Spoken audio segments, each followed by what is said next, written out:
विश्व के सभी मेरे साथियों को राजरत्न अम्बेडकर की ओर से जय भीम, नमो बुद्धाय। आज का ये वीडियो मैं खास उन लोगों के लिए बना रहा हूं जो लोग सोशल मीडिया पर एक वीडियो बहुत बड़े पैमाने पर वायरल कर रहे हैं।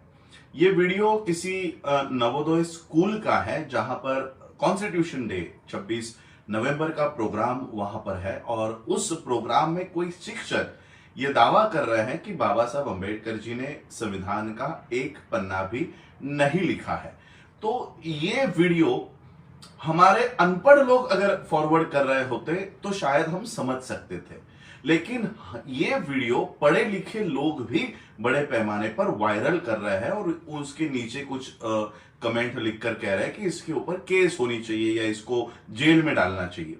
तो मैं आज आप लोगों को इस जो उनका कहना है वो आपको बताने के लिए आया हूं और मैं आपको यह भी बताने के लिए आया हूं कि वो जो शिक्षक कह रहा है वो सच है।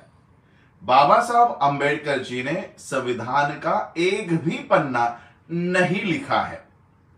शायद आपको फिर शौक लगेगा। सही बात है, Baba Saheb Ambedkar ji was not the writer of constitution.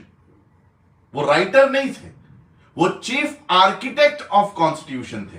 बाबा साहब अम्बेडकर संविधान लिखने वाले नहीं थे, वो रचेता थे, संविधान के रचेता थे।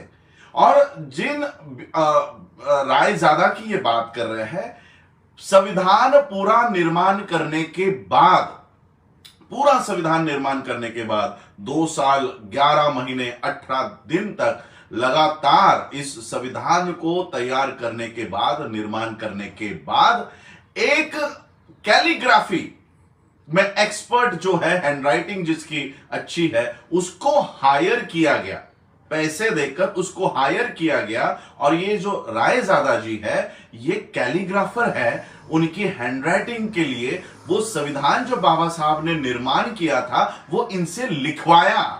इसलिए बाबा, ये जो शिक्षक कह रहे हैं कि बाबा साहब ने संविधान का एक पन्ना भी नहीं लिखा है, तो ये सही है। बाबा साहब संविधान का पन्ना लिखने नहीं, निर्माण करने के लिए ड्राफ्टिंग कमेटी में थे। बाबा साहब चेयरमैन थे। बाबा साहब अम्बेडकर जी ने भारत के देश का संविधान निर्माण किया है। इसलिए बाबा साहब को राइटर ऑफ इंडियन कॉन्स्टिट्यूशन नहीं कहते, chief architect of Indian constitution कहते हैं। जैसे आज हम इस बिल्डिंग में मैं रहता हूं, इस बिल्डिंग का आर्किटेक्ट कोई अलग होता है और इस बिल्डिंग के ईंट रखने वाला, सीमेंट लगाने वाला, पेंट करने वाला, वायरिंग करने वाला अलग होता है। तो बाबा साहब आर्किटेक्ट थे और रायजादा जी जो थे वो लेबर थे। लेबर इन द सेंस, उनको ये संविधान जो पूरे ड्राफ्टिंग कमेटी ने, बाबा साहब अम्बेडकर जी ने निर्माण किया है, वो लिखने के लिए इनको हायर किया गया था। अब दिक्कत यह है कि ब्राह्मणिकल सिस्टम, उनके पास अपना कोई महापुरुष नहीं है।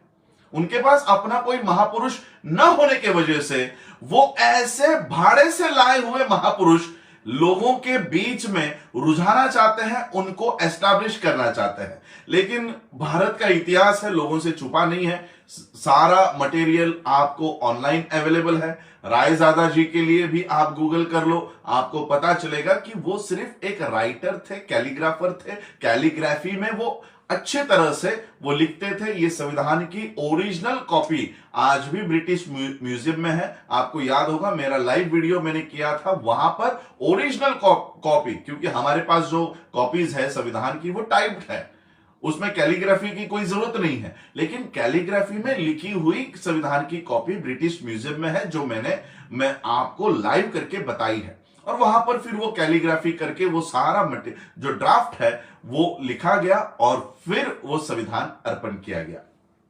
तो जो लोग, पढ़े लिखे लोग, जो लोग ये कह रहे हैं कि बाबा साहब का अपमान कर रहे हैं, इसमें बाबा साहब का कहीं अपमान नहीं है।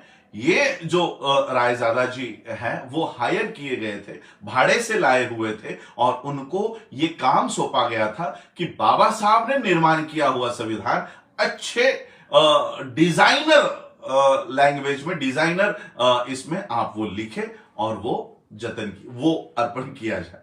तो लोगों को शायद ये अब भ्रांति क्लियर हो जाए। अननेसेसरी हम लोग कोई भी वीडियो बिना सोचे समझे उसको वायरल करते रहते हैं, और ये जो लोग हैं जो अपनी ब्राह्मणिकल सिस्टम को एस्टैब्लिश करना चाहते हैं, बाबा साहब को हटाकर रायजादा को वहां पर रखना चाहते हैं, वो हम लोग ही कहीं ना कहीं उसको बढ़ावा दे रहे हैं।